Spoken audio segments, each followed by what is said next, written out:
Como siempre, para mí es un placer estar con todos ustedes. Soy Nacho López, acompañado hoy con don José Gil, con María Andrea Botero y con un invitado bastante especial que está visitando nuestro país, una persona bastante viral, una persona que habla mucho de política y es Agustín Laje.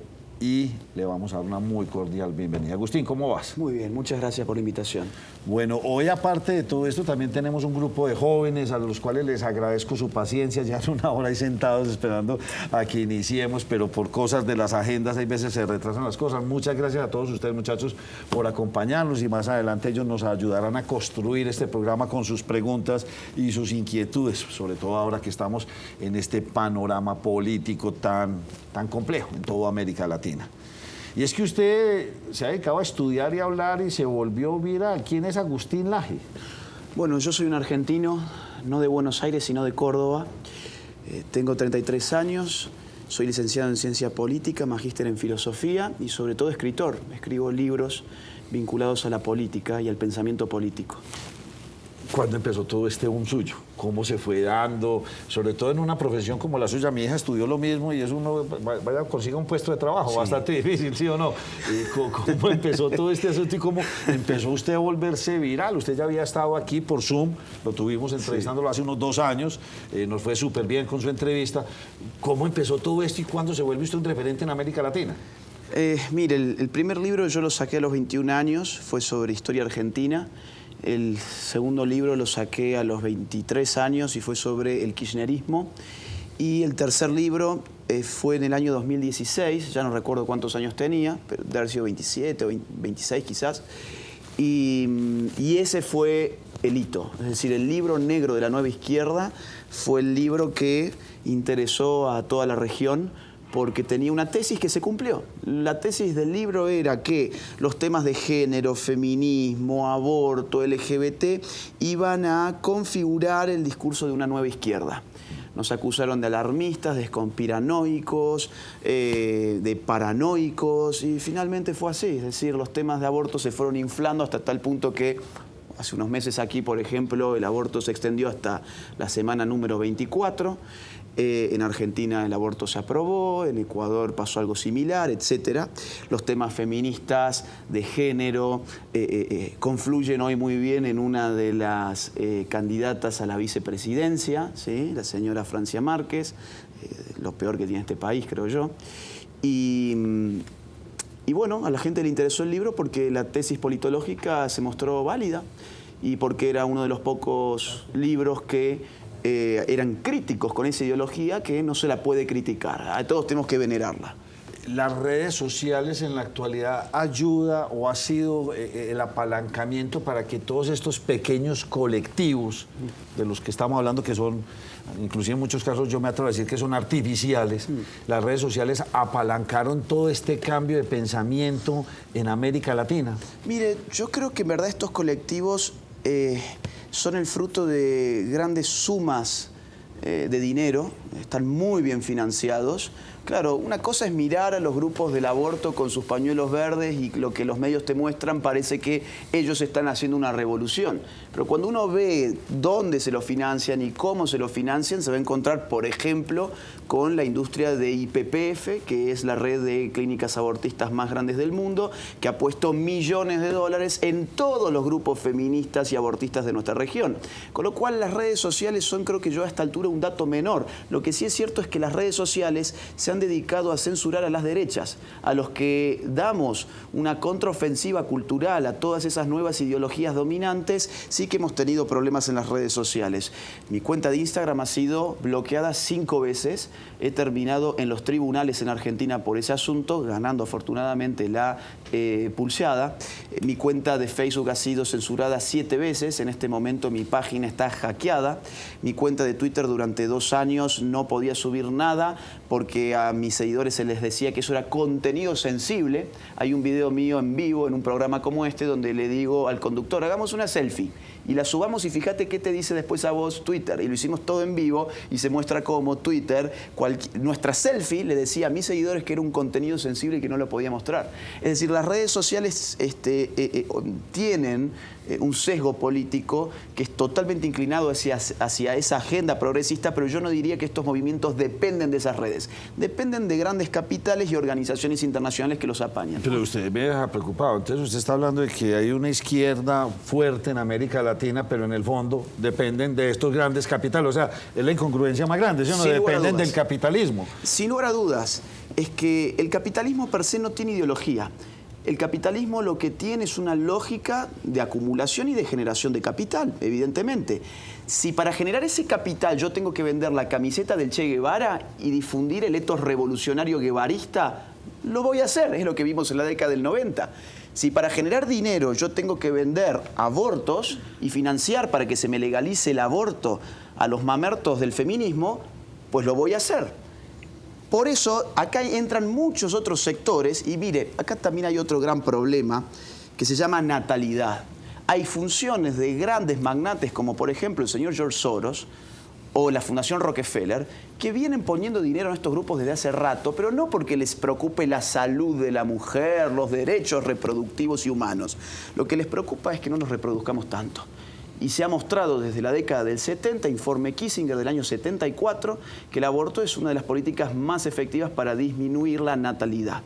Entonces ahí también hay otra gran variable que evidentemente los militantes de a pie no lo ven. Ellos realmente creen que están haciendo la revolución feminista, que ellos están barriendo al patriarcado, pero cuando uno ve quiénes le dan el dinero, en general no son mujeres, por empezar, ¿sí? Son hombres que tienen mucho capital y que tienen fundaciones con un ethos totalmente progresista.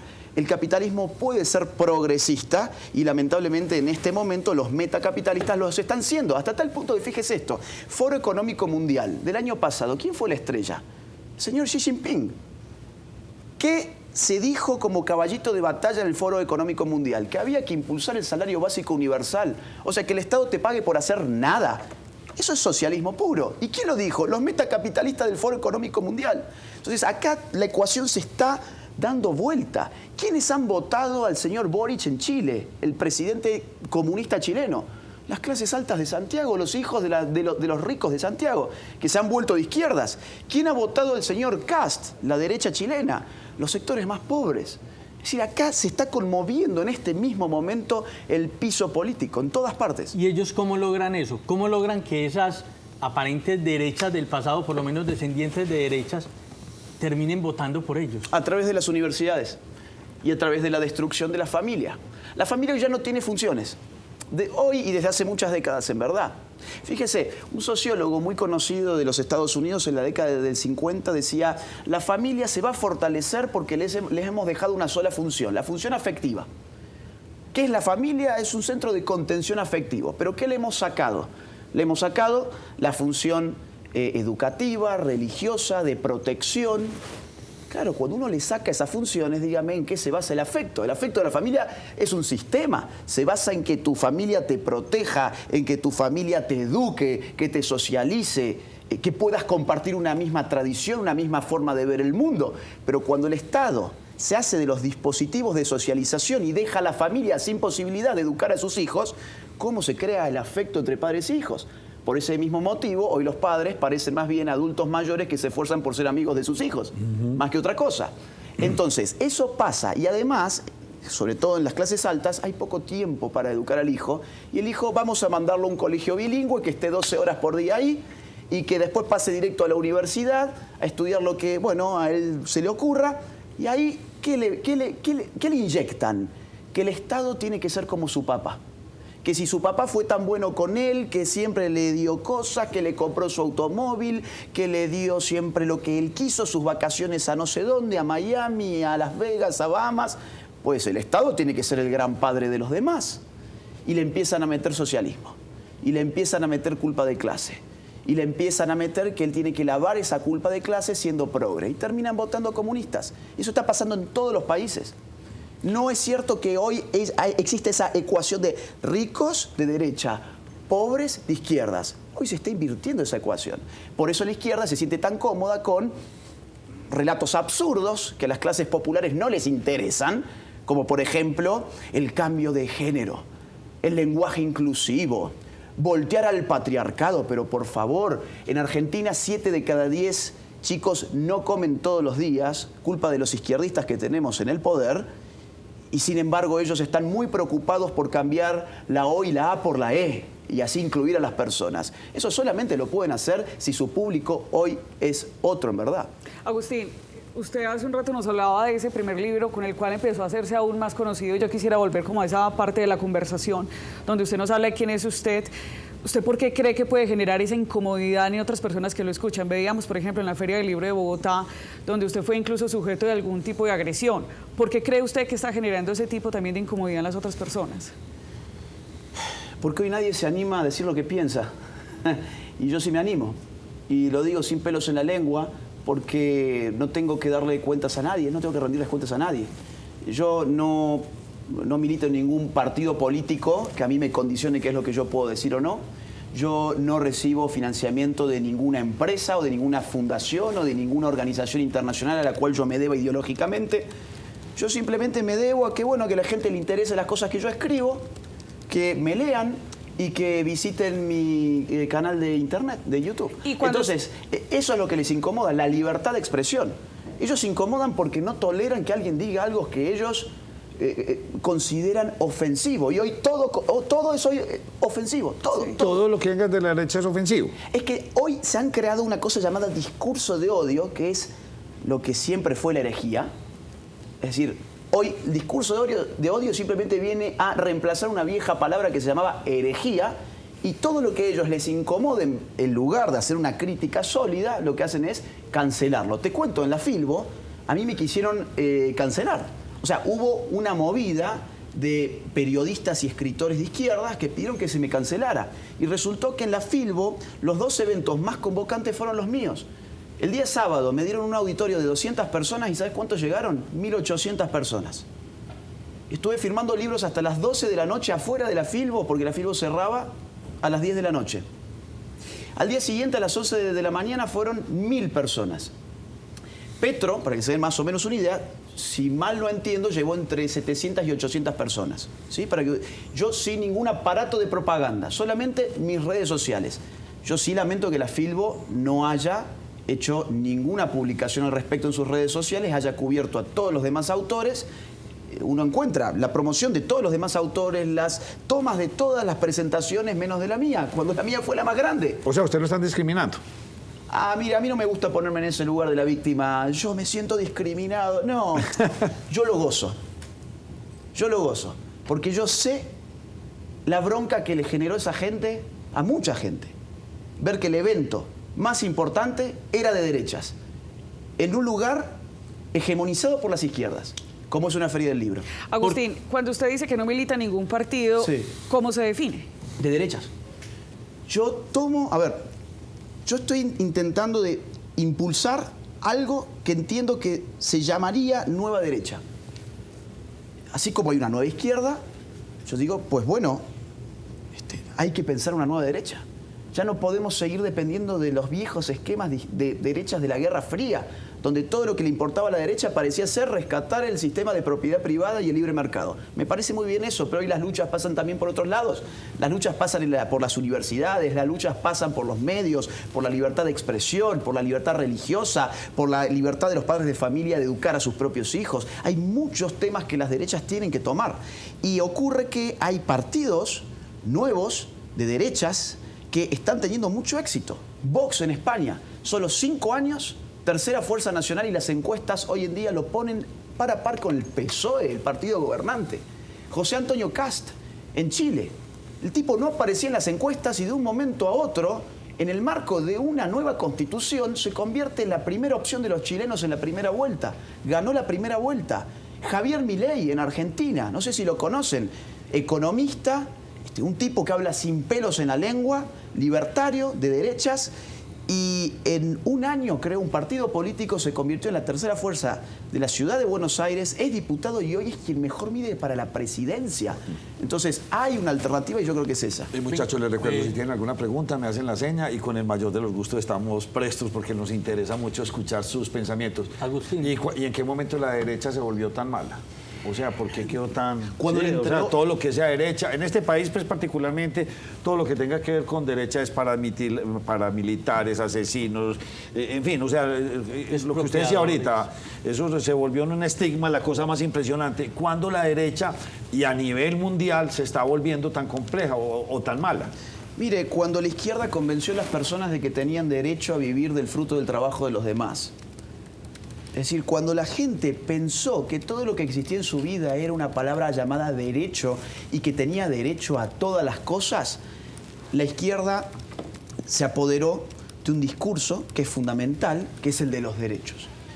Y empezó además a surcar, a trazar nuevos conflictos que ya ni siquiera eran económicos, ya ni siquiera eran el obrero y el patrón, el obrero y el empresario, el capitalista, ¿no? Empezaron a ser el hombre y la mujer, el homosexual y el heterosexual, empezaron a ser el padre y el hijo, el gordo y el flaco. Digo, en muchos lugares ahora se habla de gordofobia. Es decir, que una marca de lencería no ponga a una persona obesa vistiendo una tanga, Sí, señor. hoy es gordofóbico. Sí, vos fíjate, empezaron a surcar en esa clave opresor-oprimido, empezaron a hacernos releer todas las relaciones sociales. El cura con el laico, opresor y oprimido. Empezaron a surcar. ¿Y esto fue pensado o esto se fue dando orgánicamente? No, fue esto reflexionado teóricamente. Fue pensado. ¿Y quién ¿En es esa dónde? gran cabeza y en Bueno, dónde? filósofos muy conocidos en la academia. Uno de los más claros de todos es Ernesto Laclau, que va a escribir en el año 1985, o sea, antes de la caída del muro, un libro muy, muy actual de filosofía política que se llama Hegemonía y Estrategia Socialista. Él, junto con su mujer Chantal Mouffe, dicen allí, miren, olvidémonos de seguir leyendo a la izquierda y sus luchas revolucionarias con el concepto de clase social. O sea, dejemos atrás el discurso economicista. Los obreros no van a hacer la revolución. Los obreros están aburguesados, algo que ya había visto en los 60 Herbert Marcuse. ¿Qué tenemos que hacer entonces? Elaborar nuevos o apostar por nuevos conflictos culturales, dar una batalla cultural, ¿sí? Para elaborar una cadena. Dice, cada conflicto cultural tiene que ser un eslabón de una cadena, eso se llama hegemonía, dice, que finalmente responda a nosotros. Tenemos el conflicto indigenista, el conflicto feminista, el conflicto del aborto, el conflicto del LGBT, el conflicto de los gordos, el conflicto de los flacos, el conflicto de los altos, el conflicto de los bajos, el conflicto de los ricos, el conflicto de los pobres. Y nosotros vamos a ir anudando y explicando por qué todos estos conflictos están enlazados. Hoy eso sabe cómo se llama interseccionalidad, que es de lo que habla la señora Márquez constantemente. Y se empieza a crear ¿qué? Una pirámide de víctimas, ¿no? La mujer blanca es víctima respecto del hombre blanco. La mujer negra es víctima, es más víctima que la mujer blanca. La mujer trans, o sea, un hombre que autopercibe ser mujer, es a su vez más víctima que la mujer negra. Y la mujer trans negra es más víctima que la mujer trans blanca. Yo tengo una pirámide de víctimas y todo eso lo termino manejando yo, porque finalmente divide y reinar es un axioma de la política muy conocido y es lo que ha operado desde siempre hasta el día de hoy. Entonces, esto claro que fue pensado, fue teorizado, pero después fue obviamente bajado a la práctica, sobre todo a través de la academia, las escuelas y los medios de comunicación. ¿Ahí juega algún papel el famoso foro de Sao Paulo? Bien, ese es un punto muy, muy interesante. Mire, hoy estamos viviendo la segunda ola del socialismo del siglo XXI. La primera ola del socialismo del siglo XXI tuvo su epicentro en el Foro de Sao Paulo. El Foro de Sao Paulo fue una reunión de 1990 organizada por Fidel Castro y Lula da Silva que tuvo por objetivo articular a toda la izquierda regional en un momento en el que se estaba cayendo ¿qué? La Unión Soviética. En el 89 se les cayó el muro y en el 91 se va a caer toda la Unión Soviética, ¿sí? Pero Fidel Castro era muy inteligente y dijo, nosotros ya no vamos a contar con el apoyo de ellos, nos apoyemos entre nosotros. Arma el Foro de Sao Paulo y ¿qué sale de ahí? Muchos presidentes. Chávez, Maduro, Lula, Dilma, Bachelet, Pepe Mujica, Tabaré Vázquez, Lugo, ¿se acuerdan de Lugo? Lugo en Paraguay. Rafael Correa, Daniel Ortega, se nos llena de izquierdosos el continente. Pero en el año 2014-2015 aparece otra cosa que va a tener bastante fuerza llamado el Grupo de Lima. El Grupo de Lima eran 3 países que nunca habían caído en el socialismo del siglo XXI. Uno de ellos era Colombia, Perú y Chile, ¿sí? A partir del año 2015 y hasta el año 2019 parece que el socialismo del siglo XXI está retrasándose, está yéndose hacia atrás. ¿Por qué? Bueno, porque por ejemplo se les va a haber muerto tanto Chávez como Fidel Castro, Evo Morales no se puede reelegir y tiene que pisotear su propia constitución, e incluso hace fraude, Lula termina preso, Bolsonaro llega al Brasil, el kirchnerismo pierde el poder en Argentina, Lenín Moreno traiciona a Correa en Ecuador, etcétera, etcétera, etcétera. Pero en el año 2019 aparece en México el Grupo de Puebla, que es la lavada de cara del Foro de Sao Paulo. Y a partir de ese entonces empieza a darse toda una convulsión en el continente. Fíjese usted, octubre del año 2019, revueltas indigenistas en Ecuador.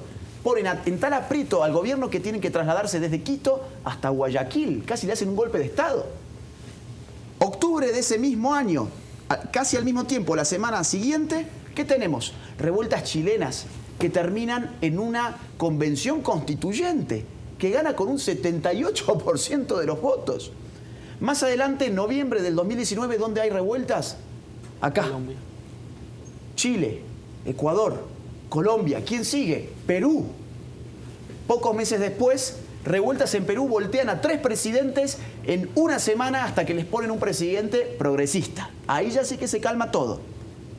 ¿Qué pasa poquito más adelante? Llega un comunista maoísta a la presidencia del Perú llamado Pedro Castillo, vinculado a Sendero Luminoso. ¿Qué pasa poquito después?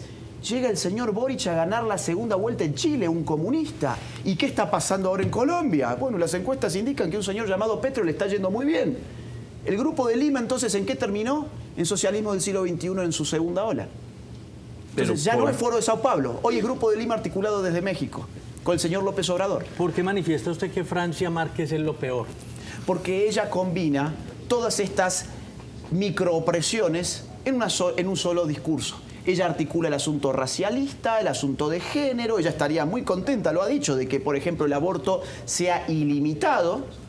Prácticamente, no sé, supongo yo que un segundo antes de que la criatura nazca, ella sería muy feliz si se la pudiese asesinar dentro del vientre de la madre.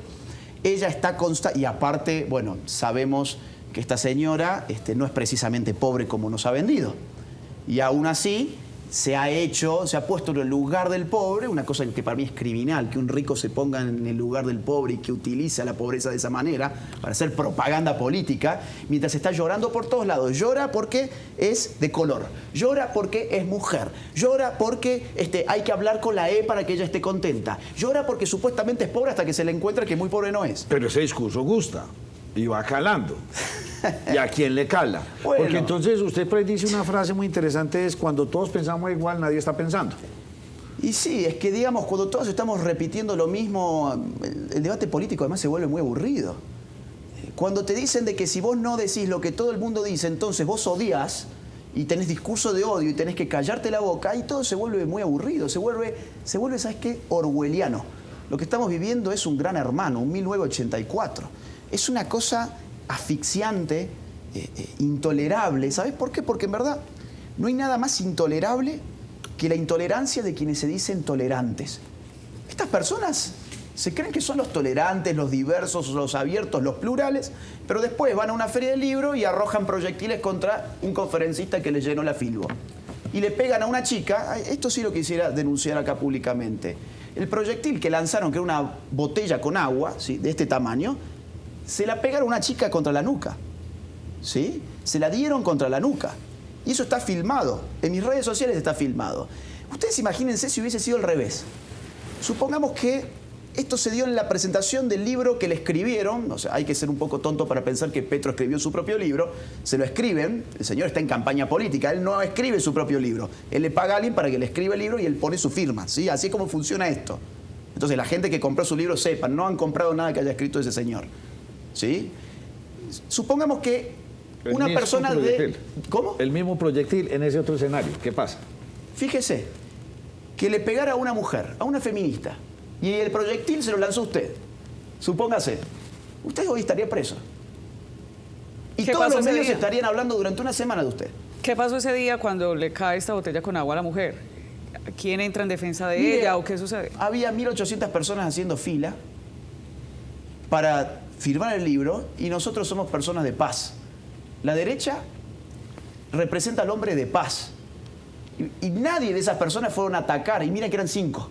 ¿Se imagina usted el escenario al revés? Pero venga, cuando usted habla que los de derecha representan la paz, en Colombia no. En Colombia la derecha representa motosierras, asesinatos, falsos positivos. Mire. O sea, y no sé qué tanto están dateados ustedes. O sea, nos llevaron en ese discurso a construir todo este imaginario. ¿O cómo es? Mire, hay un grupo de derechas, un movimiento de derecha que se llaman libertarios. Ellos se representan con una serpiente. Doña Gloria está ahí metida.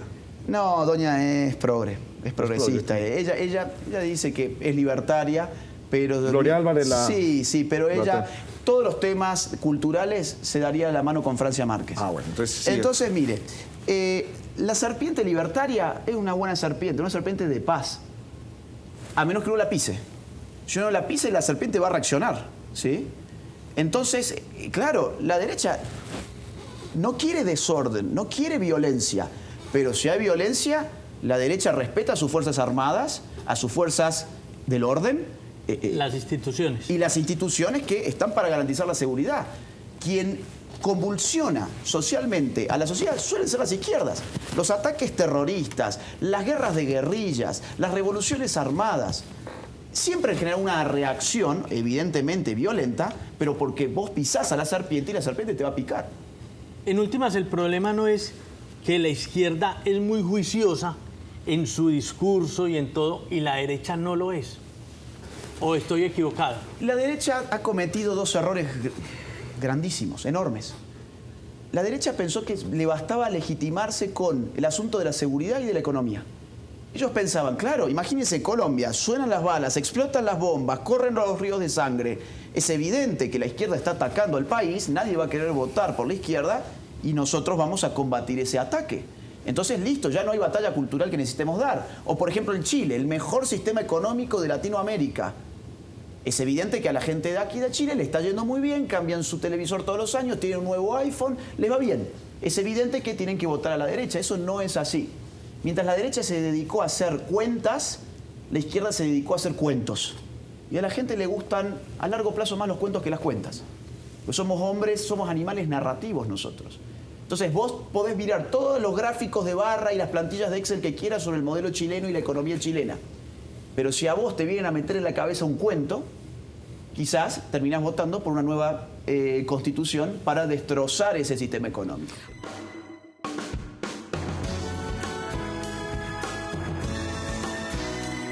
Agustín. En su concepto, ¿por qué el único país de América Latina que se vuelve una banana república es Venezuela?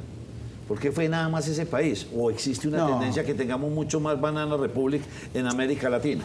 Porque usted mira a AMLO en México y uno diría, pues listo, es de izquierda, pero está respetando en su medida. Ve uno algunos casos. En Argentina no han caído en ese hueco tan profundo, en Brasil tampoco. ¿Por qué Venezuela sí? ¿Y qué posibilidad tenemos de que el resto también caigamos? Mire, yo le diría, dele tiempo a México. López Obrador controla todos los poderes, salvo el poder electoral, y ahora ha hecho una pantomima de elección para que el pueblo lo vuelva a votar, ¿sí? Sabiendo que no iba a darle la cantidad de padrón electoral que le hacía falta, ¿sí? Para que eso tuviese validez había que superar, si mal no recuerdo, entre un 40 y un 50%.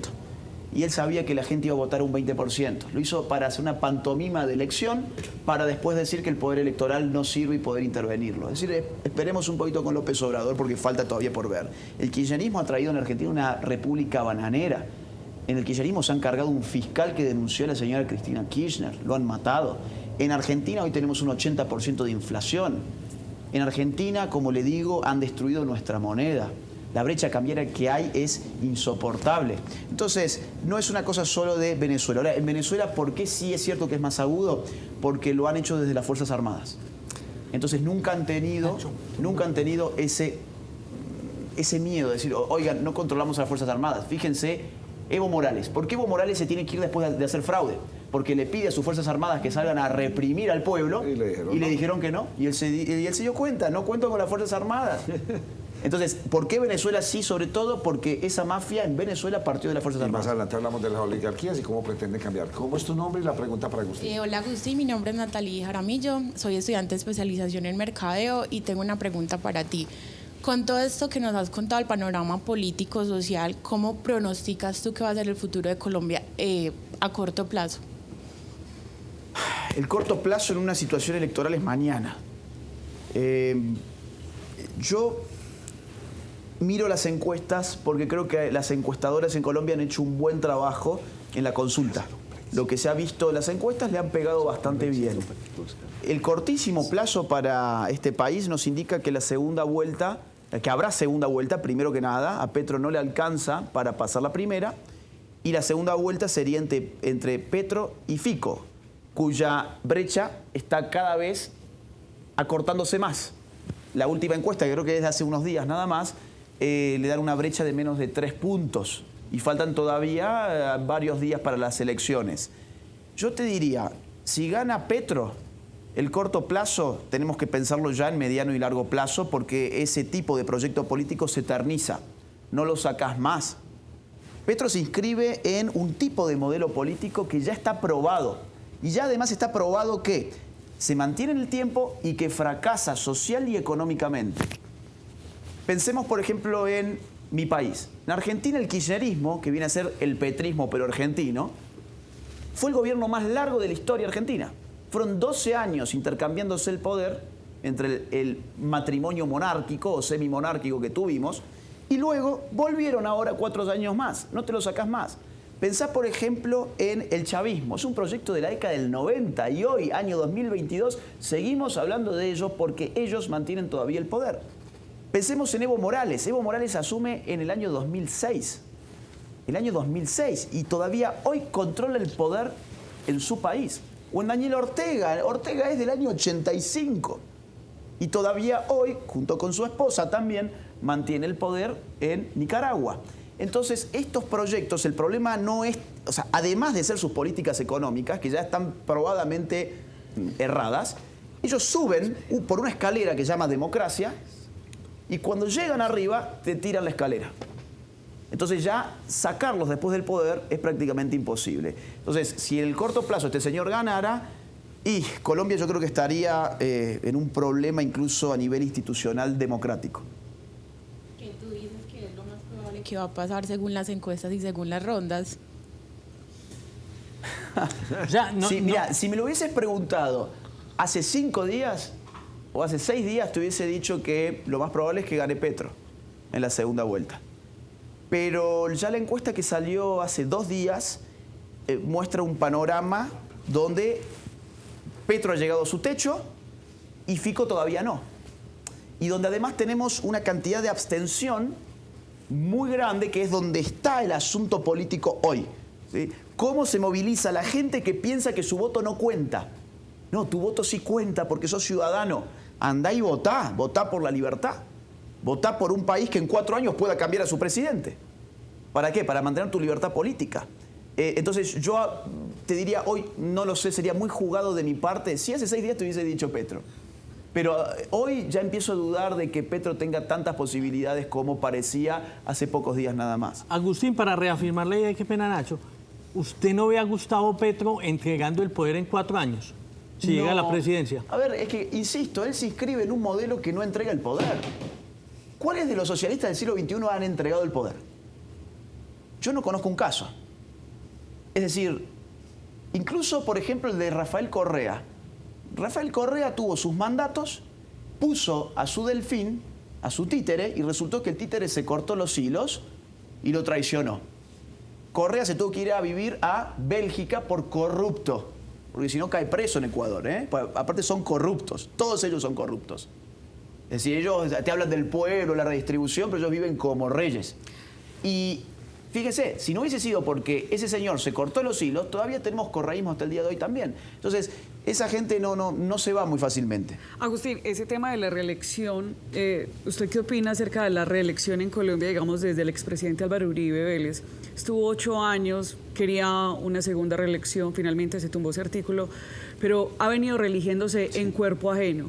¿Eso es una reelección y no entregar el poder? Sí, exactamente. Es O decir, sea, también ocurre en la derecha. eso ocurre también, lamentablemente. Fíjese que lo que uno necesita es alternancia. Yo creo hasta, digamos, que es saludable... ¿Alternancia de qué? Alternancia del poder. Del poder. Del poder. O sea, De las ideas. no necesariamente de las ideas, porque si al pueblo le gustan esas ideas, que vote por esas ideas, pero es sano que las caras cambien. Fíjese Estados Unidos. En Estados Unidos tenemos la posibilidad de solamente 2 periodos, punto final, ya está. ¿Sí? Porque por eso evita el caudillismo. El problema de América Latina es el caudillismo, es que nos apegamos mucho a la figura de una persona. Y pegarte tanto a la figura de una persona te genera después problemas en muchos ámbitos políticos, en la gobernabilidad, por ejemplo.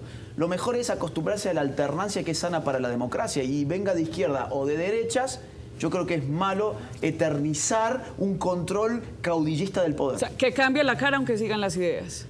Si a la gente le gustan esas ideas, que cambie por lo menos la persona, sí. Y que nos cuidemos que esto no obedezca a que el partido que cambia sus caras, sin embargo, sea un partido que ha generado una estructura política en la cual mantiene rehén al pueblo, ¿no?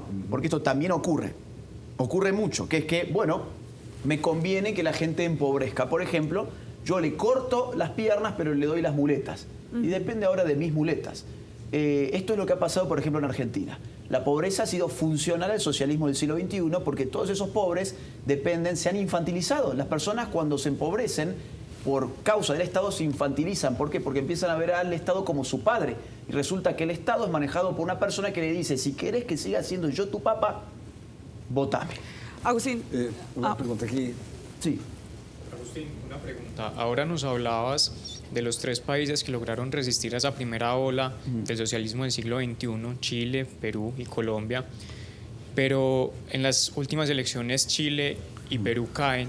Entonces me gustaría que nos compartieras en qué se parece la situación hoy en Colombia a lo que se vivió en estos 2 países y de pronto en qué se podría diferenciar. Qué buena pregunta, muy buena pregunta. Mira, se está aplicando la misma dialéctica, ¿sí? Si uno analiza qué pasó en Perú, en Chile y qué pasa ahora en Colombia, se opera la misma dialéctica discursiva, que es continuidad o cambio. ¿Qué vas a elegir? ¿Continuidad o cambio? En Chile la continuidad era, por ejemplo, en la segunda vuelta, Kast. El cambio era Boric. En Perú, el cambio era Pedro Castillo. Los que continuaban el proyecto neoliberal era la familia Fujimori, con Keiko a la cabeza. Y acá, ¿cómo se está planteando esto? De la misma forma. El cambio es Petro. La continuidad, en este caso, será, por ejemplo, Fico. Ahora, ellos han encontrado que la gente está harta de muchas cosas y que la palabra cambio le resulta una panacea. Vende. La sola palabra cambio. Pero el cambio per se no tiene contenido. El cambio es una forma. Es el paso de un estado a otro. Es decir, por ejemplo, empobrecer a un país también es cambiar un país. Pero la gente escucha cambio y piensa que el cambio es siempre positivo. La muerte es un cambio, es pasar del estado de la vida a la no vida. Entonces, cuando te hablan de cambio, debiéramos exigir que me dijeran cuál es el contenido de ese cambio. ¿Cuál es el contenido? ¿En qué consiste ese cambio? Eso es lo que la gente hoy nos está preguntando. La gente se hipnotiza con la idea de que va a venir un cambio a Colombia sin percatarse de que el cambio puede ser bueno o puede ser malo. Entonces, esa es la coincidencia fundamental, yo creo, en cuanto al articulado del discurso político en estos 3 países. Pero yo complemento con la pregunta del que me parece interesante. ¿Y por qué Chile se devolvió y se arrepintió tan rápido? Es que este presidente lleva 3 meses y ya su popularidad en el suelo. Todo el mundo salió a votar la constituyente y ya casi que la mitad Perú de la también. población dice no voto la constituyente. ¿Por qué? ¿Cuál fue esa mea culpa o ese cambio fue una ilusión y un espejito? Insisto, cuando no preguntamos de qué va el cambio, después nos levantamos con una sorpresa, que es que el cambio no nos gustó. En Perú pasó lo mismo. ¿Cuánto mide hoy Pedro Castillo? ¿Sabe cuánto es la popularidad de Pedro Castillo hoy? 25%. 3 de cada 4 peruanos hoy no quiere a Castillo como presidente. Pero si son los mismos que lo votaron hasta hace pocos meses. Y es porque la gente hoy no razona su voto. Pero por Dios, hay que razonar el voto. Es muy importante el voto en la democracia como para decir, si lo doy a este porque me gustó que use un sombrero de indígena, ¿no? Pedro Castillo. O me gustó Boric porque dice que me va a traer el cambio. Y la gente, obviamente, te vas a arrepentir porque te vas a desencantar. Vamos a hacer una pequeña pausa, sí, hagamos Sí. esta pausa porque por efectos del aparato y pasar todas estas imágenes ya volvemos con ustedes.